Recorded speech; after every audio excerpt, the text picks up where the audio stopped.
History 1. When my best friend Susan and I were 18 years old, we decided to spend our spring break at the beach with a group of our guy friends. Susan had been chatting with this guy she met through some mutual friends, and he invited us to hang out at a house he and his buddies had rented. Our guy friends had ditched us to meet girls, so we decided to head over to the house where her friend was staying. It was around midday when we arrived, and Susan's friend welcomed us inside and introduced us to everyone. It turned out that most of the guys were on a basketball team at a nearby college. Everyone was friendly and drinking, but Susan and I weren't. One of the guys came out with 2 glasses of what looked like whiskey and Coke. Against my better judgment, I started sipping it, and so did Susan.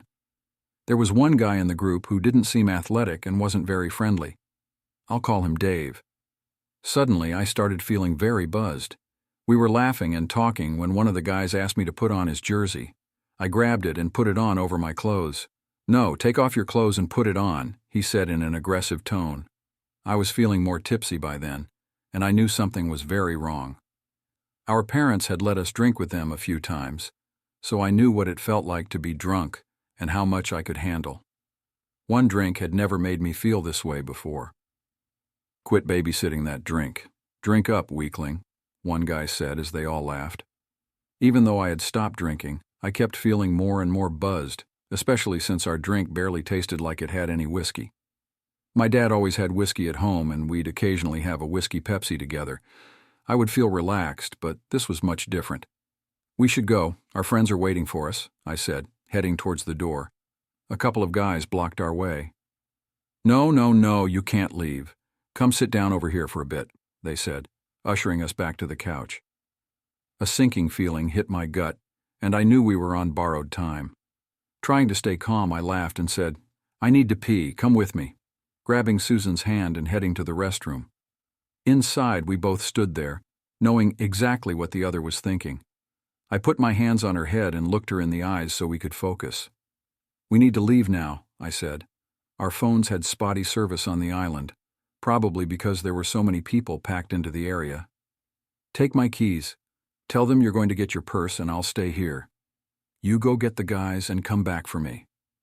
I knew this plan probably wouldn't work, but my mind was racing. As I opened the bathroom door, Dave was standing there. My heart sank. He had been rude to us earlier and probably heard us talking. "Follow me and be quiet," he said. Something inside me trusted him in that moment. We followed him down the hallway to a garage and out to the front driveway. We ran to the car and I drove us back to our hotel. I remember driving, but not how we got to our condo. The rest of the story comes from our guy friends. They said we walked in, and they asked where we had been since it was already nighttime, and we were supposed to meet up to barbecue. We didn't say a word, just walked to our room, closed the door, and passed out. We didn't wake up until the next day, both of us with excruciating headaches, as if we had drunk a whole bottle of cheap vodka by ourselves. History 2. When I was 17, I started my first semester at college. Everything was going smoothly, and I was making plenty of friends. About halfway through the term, one of my classmates named Brian, who was 27, approached me. He asked for my number and suggested we go out on a date. I tried to make it clear that I wasn't interested, mainly because he was a lot older than me. I kindly declined his offer, but he insisted and gave me his number anyway. He then took my phone from my hand and added himself as a contact. This startled me, but things only got worse from there. The next day in class, during our regular 10-minute break, I was chatting with my friends when Brian interrupted us, asking me to go talk. I firmly told him, "No, I am in the middle of a conversation." He reacted poorly, essentially giving me the finger and storming down the hallway, kicking open the doors. I went back into the classroom to be near my professor, just in case anything else happened. Later, my friend texted me saying Brian was outside, kicking a trash can and yelling at everyone who walked by. At this point, I was scared to leave the classroom, unsure of what he might do next. Earlier in the semester, I had dealt with another stalker and had been in contact with the school about it. I shared my concerns about Brian with my counselor during our weekly sessions. The school was aware of the situation. Brian left me alone for about a week or two, but one day I found a note on my desk. It asked if I loved him, if I wanted to marry him, and if I wanted to have kids with him. He wasn't in the classroom when I found the note, so I slipped it into my backpack and ignored him for the rest of the lecture. I gave the note to my counselor, who seemed concerned and likely informed my professor to ensure my safety in class. After the note incident, we had about a week left of the term. On the last day, it was an independent study day, so we were on our own. Brian came into the class but got himself kicked out quickly, and I felt relieved, thinking it was the last time I would see him. I knew I needed to finish my work quickly and make a mad dash to my car. I was wrapping up my lecture when he walked back in and sat at his desk. I decided to log off my computer and finish my work later. I gathered my things, thanked the professor, and hurried to my car. As I was speed-walking to my car, I had a gut feeling that someone was watching me. I turned around to make sure it wasn't him, and unfortunately it was. He was running towards me. My first reaction was to call my mom for help. Just as our call connected, Brian grabbed my arm and pulled me to a stop. I yelled at him to leave me alone, reminding him that I was only 17. He responded, "Age doesn't matter. I know we're in love."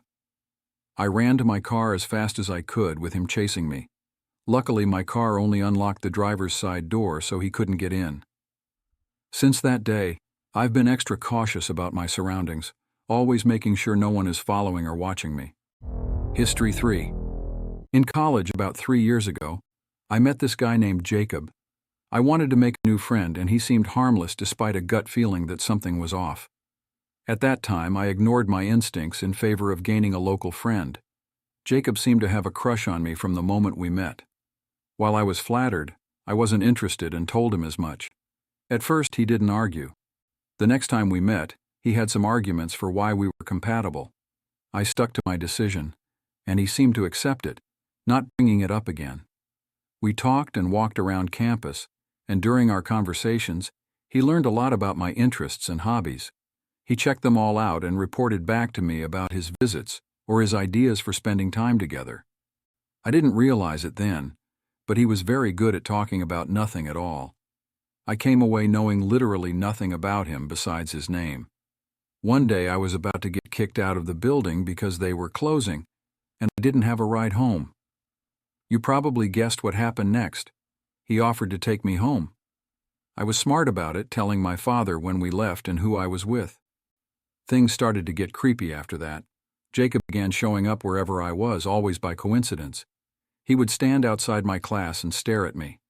I tried talking to the professor about it, but all he said was that I was smart to change my seat in class and that I should go to campus security if I felt threatened. I asked Jacob to give me some space, and he stopped obviously showing up everywhere. One day I came home from school to my brother telling me about a trespasser on our property.